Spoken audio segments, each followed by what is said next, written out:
तो दोस्तों एक बार फिर से आप सभी का स्वागत है। आज की इस वीडियो में हम बात करने वाले हैं राहुल संस्कृत्यान द्वारा लिखा गया अर्थो घुमक्कड़ जिज्ञासा। अर्थों का मतलब होता है दोस्तों अब, और यानी ये अब हो गया, अब घुमक्कड़ जिज्ञासा। इस निबंध के अंदर दोस्तों राहुल जी क्या है, घुमक्कड़ यानी कि लोगों के अंदर जो है घूमने की जिज्ञासा को क्या है उत्पन्न करना चाहते हैं। वो बताते हैं कि घूमना जो है कितना इम्पोर्टेंट है, तो हमें क्यों घूमना चाहिए और घूमने से क्या फायदे होते हैं और घूमने से कितने लोगों को आज तक फायदा हुआ है। उन्हीं सब का एग्जाम्पल वो दे करके हमें क्या है इस निबंध में समझाते हैं कि घूमना इम्पोर्टेंट क्यों है। तो चलिए दोस्तों अब जान लेते हैं कि अब तक घूमने से यानी घुमक्कड़ बनने से घूमने की जिज्ञासा रखने वालों को क्या क्या फायदा हुआ है।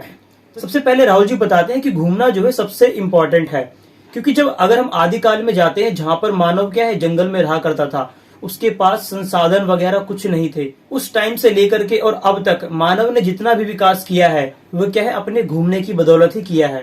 ठंड या सर्दी ज्यादा या कम हो जाने की वजह से वो क्या है दूसरी जगहों पे चला जाता है जहां पर जो इन्वायरमेंट है उसके लिए ज्यादा सुटेबल हो। तो इस प्रकार से क्या है मानव शुरुआत में हर जगह घूमता रहता था, जिसकी वजह से उसने कई सारी चीजें देखी, सीखी और उस प्रकार से उसका इतना ज्यादा विकास हो पाया और मानव क्या है आज पूरी दुनिया पे जगह जगह पर फैल रखा है। तो ये सब किस वजह से हो पाया? केवल और केवल उसके अंदर जो घूमने की जिज्ञासा थी उस वजह से। तो ये तो शुरुआत में क्या है वो बताते हैं घूमने की प्रवृत्ति, परंतु दोस्तों अब वो उदाहरणों के माध्यम से हमें बताते हैं इस घुमक्कड़ जिज्ञासा की वजह से आज उनका कितना ज्यादा नाम है। वो दो तरह के उदाहरण देखिए हमें समझाते हैं। पहला धर्म से रिलेटेड उदाहरण देते हैं हमें और दूसरा देते हैं धर्म से अलग। तो लौकिक उदाहरण के अंदर 4 है हमारे पास और धर्म से 7। तो चलिए एक एक करके अभी जान लेते हैं। सबसे पहला उदाहरण दोस्तों उन्होंने दिया चार्ल्स डार्विन का। आप सभी दोस्तों चार्ल्स डार्विन को जानते होंगे, मैंने अपनी पिछली आलोचना की वीडियोस में भी इनका जिक्र कर रखा है। तो चार्ल्स डार्विन का दोस्तों एक सिद्धांत है विकासवाद का, जो कि आप सभी को पता होगा, जो कि क्या है बहुत फेमस है। और इनके इस सिद्धांत ने न केवल साइंस जगत में बल्कि जितने भी क्षेत्र होते हैं वहां पर अपना व्यापक स्तर छोड़ा है। चार्ल्स डार्विन जो विकासवाद का सिद्धांत दे पाए, इसके पीछे रीजन क्या है दोस्तों? राहुल जी दोस्तों इसके पीछे का रीजन बताते हैं कि उनके अंदर क्या है घुमक्कड़पन की प्रवृत्ति होना। आपके स्क्रीन पे एक स्क्रीनशॉट आ रहा होगा, उसे पढ़ने के बाद दोस्तों आपको पता चल रहा होगा कि चार्ल्स डार्विन ने पहले क्या है पूरे विश्व का भ्रमण किया। कितने, आई थिंक 4 या 5 साल उसमें दिखा रहा होगा। और उसके बाद उन्होंने वो जो शिप था, शिप में क्या है वो यात्रा कर रहे थे जहाज पर, और जहाज जहां जहां रुका वहां पर उन्होंने उतर के उसके प्राकृतिक वातावरण को, वहां के जीव जंतुओं को देखा, समझा। इनके ये बहुत ज्यादा जिज्ञासु थे दोस्तों पर्यावरण को लेकर के, उनके जीवों को लेकर के, उनके बारे में स्टडी करना इन्हें बहुत अच्छा लगता था। उसी के बाद दोस्तों इनके अंदर इतना ज्ञान आ पाया और उन्होंने क्या है अपना एक क्रांतिकारी सिद्धांत दिया। ये विचार इतना क्रांतिकारी है दोस्तों, इतने परिवर्तन लाए हैं समाज के अंदर। आगे जब आप दोस्तों पढ़ेंगे तो ये जो चार्ल्स डार्विन का विकासवादी का सिद्धांत है हमेशा आपके सामने किसी न किसी रूप में आता रहेगा। ये तो था दोस्तों पहला उदाहरण चार्ल्स डार्विन का। दूसरा उदाहरण दोस्तों वो देते हैं मंगोलों का। इसके अंदर वो बताते हैं कि पश्चिम जो आज इतना ज्यादा सभ्य है उसके पीछे का जो कारण है वो मंगोल है, क्योंकि मंगोल जो थे अपने साथ तोप लेकर आए थे, बारूद लेकर आए थे, कागज लेकर आए थे। मंगोल अपने साथ ऐसी काफी सारी चीजें लेकर के आए थे जिससे क्या है पश्चिम के अंदर विज्ञान का इतना ज्यादा विकास हो पाया। अगर ये मंगोल अपनी ही जगह पर रहते और भ्रमण नहीं करते, घूमने के लिए दूसरी जगहों पर नहीं जाते, तो शायद विज्ञान का जो स्तर आज हमें देखने को मिलता है वैसा देखने को नहीं मिल पाता। तीसरा उदाहरण अमेरिका का आता है। कोलंबस नाम का ही व्यक्ति था दोस्तों जिसने अमेरिका को क्या है दुनिया के सामने लाया था कि ऐसा कोई देश भी है। राहुल जी यहाँ पर बताते हैं कि हमारे देश भारत में भी पहले घुमक्कड़ की प्रवृत्ति थी, लोग घुमा करते थे, जाते थे, परंतु किसी मिथ्या धारणा की वजह से कि समुद्री यात्रा करना क्या है एक तरीके से पाप माना जाता है, तुम्हारा जो धर्म उससे भ्रष्ट हो जाएगा। कुल मिलाकर के समुद्री यात्रा ना करने की क्या सलाह दी जाती थी कि अपने देश में ही रहो, कहीं और जाने की जरूरत नहीं है। इस विचारधारा की वजह से दोस्तों क्या हुआ कि जो अमेरिका था, जिसे शायद भारत के लोग अगर घूमने की प्रवृत्ति होती तो क्या है अमेरिका जैसे देश को आज भारत की खोज पाता। और ठीक उसी प्रकार से ऑस्ट्रेलिया को भी यही बताते हैं कि ऑस्ट्रेलिया की खोज भी क्या है भारत कर पाता। और ऑस्ट्रेलिया जैसी भूमि से दोस्तों क्या है हमें आज वंचित रहना पड़ गया। वहां की जो संपत्ति थी उससे क्या है हम लोग वंचित हो गए। किस वजह से? केवल घूमने की जो प्रवृत्ति थी वो हमारे अंदर से चली गई थी, हट गई थी, नहीं थी।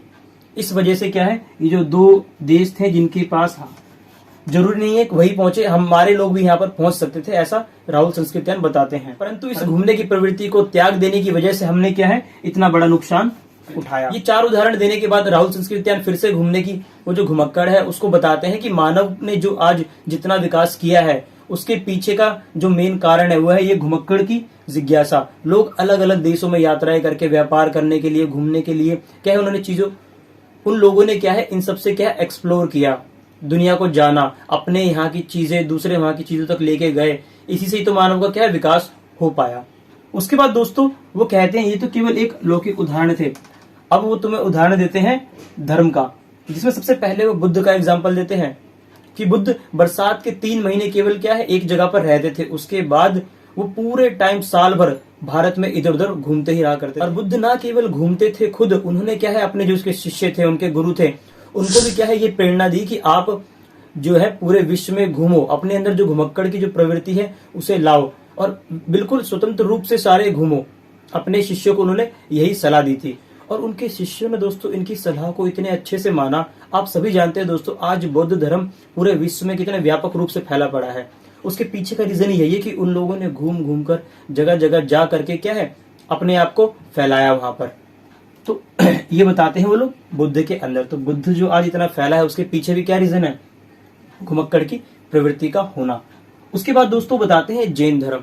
महावीर ने दोस्तों घूमने की प्रवृत्ति में किसी भी प्रकार की बाधा ना आए इसलिए उन्होंने अपना सब कुछ त्याग दिया, अपना घर, नारी, वस्त्र, सब कुछ दोस्तों वो त्याग के क्या है घुमक्कड़ की प्रवृत्ति में लग गए। बुद्ध और जैन को राहुल जी प्रथम कैटेगरी का यानी प्रथम श्रेणी के घुमक्कड़ कहते हैं। इनसे बड़ा घुमक्कड़ उन्होंने अपने जीवन में नहीं देखा था, इसलिए दोस्तों इनकी ख्याति भी आज बहुत ज्यादा है, जिसके पीछे का रीजन वो बताते हैं ये घुमक्कड़पन का होना। तीसरा उदाहरण आता है शंकराचार्य का। शंकराचार्य भी दोस्तों भारत की बहुत तगड़ी उन्होंने क्या है यात्राएं करी, उन्होंने भारत के लगभग चारों दिशाओं में घूमे हैं और घूम घूम कर क्या है अपने विचार, अपने मत को इन्होंने वहां पर बताया। घूमने की वजह से उन्होंने लोगों को अच्छे से जाना, भारत को अच्छे से जाना। चौथा एग्जाम्पल वो गुरु नानक जी का देते हैं। कहते हैं गुरु नानक जी ने भी बहुत विदेशी यात्राएं करी है, इसमें वो नाम लेते हैं ईरान का, अरब का, वो यहाँ तक कि दोस्तों मक्का भी गए हैं और वहां तक की भी उन्होंने यात्रा करी है और बिल्कुल बढ़िया से करी है। तो गुरु नानक जी ने भी बहुत ज्यादा यात्राएं करी है, जिसकी वजह से क्या है उनका भी नाम था।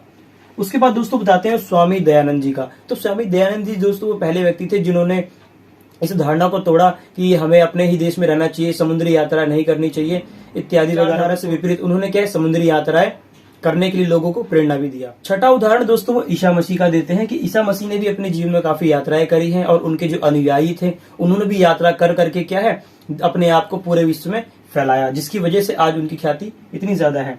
सातवां दोस्तों यहूदी का वो एग्जाम्पल देते हैं कि शुरुआत में किस तरीके से यहूदी लोग थे वो इस घुमक्कड़ जिज्ञासा से क्या है बिल्कुल दूर रहे, जिसकी वजह से उन्हें बहुत ज्यादा कष्ट सहने पड़े। परंतु कुछ सालों बाद जब स्थिति इस प्रकार की हुई कि उन्हें ना चाहते हुए भी क्या है घूमना पड़ा, पर कुछ सालों बाद दोस्तों परिस्थितियां ऐसी बनी कि यहूदियों को क्या है बहुत ज्यादा यात्रा करनी पड़ी। वो कभी रूस जाते, कभी अमेरिका जाते, कभी किस देश में, कभी किस देश में। इसकी वजह से क्या उन्हें बहुत ज्यादा घूमने के बाद ही दोस्तों क्या है यहूदी स्टेबल हो पाए। तो यहूदियों का आज इतना नाम जो है उसके पीछे भी बताते हैं कि उनकी घुमक्कड़पन को, जिसे शुरुआत में वो लोग नकार रहे थे। इतना सब कुछ उदाहरण देने के बाद राहुल जी हमें यही बताते हैं कि घूमना कितना जरूरी है।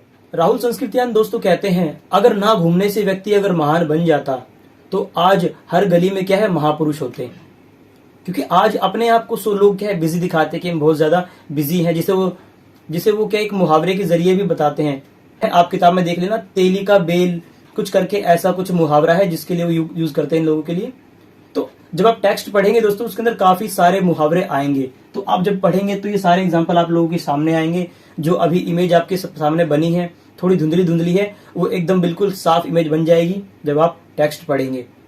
तो दोस्तों अंत में अब वो बताते हैं कि ये जो घूमने की प्रवृत्ति है इसी से क्या है मानव का आगे भी विकास होगा और इसी से होता हुआ आया है। तो इस घूमने की प्रवृत्ति को जिंदा रखना है। जिस प्रकार से एक साधु योग करने से अपने आप को सिद्धावस्था में लीन करता है या सिद्धावस्था तक पहुंचता है, राहुल जी कहते हैं इस घुमक्कड़ धर्म का पालन करने से भी क्या है बिल्कुल वही सिद्धावस्था प्राप्त होती है जो एक योगी को योग करने से मिलती है। तो राहुल जी इसे धर्म से भी ऊंचा स्थान देते हैं घुमक्कड़ को।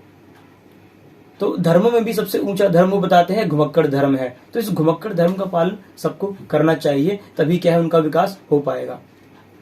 पैराग्राफ के वो अंत में बताते हैं कि सभी तरुण और तरुणियों को यानी हम सभी लोगों को क्या है घूमना चाहिए। कुल मिलाकर निबंध में दोस्तों इतना ही था। राहुल जी की एक बुक है घुमक्कड़ शास्त्र, अगर आपको कभी मौका मिले तो उनकी किताब है घुमक्कड़ शास्त्र, ये जरूर पढ़ना। इसके अंदर उन्होंने और भी विस्तार से बताया कि घूमने के क्या क्या फायदे होते हैं। तो आज की इस वीडियो में दोस्तों इतना ही था। मिलता हूं आपसे नेक्स्ट वीडियो में। अगर आपको ये वीडियो पसंद आई है तो इसे लाइक कर देना और चैनल पर नए हैं तो सब्सक्राइब जरूर कर लेना। अगली वीडियो जल्दी आएगी।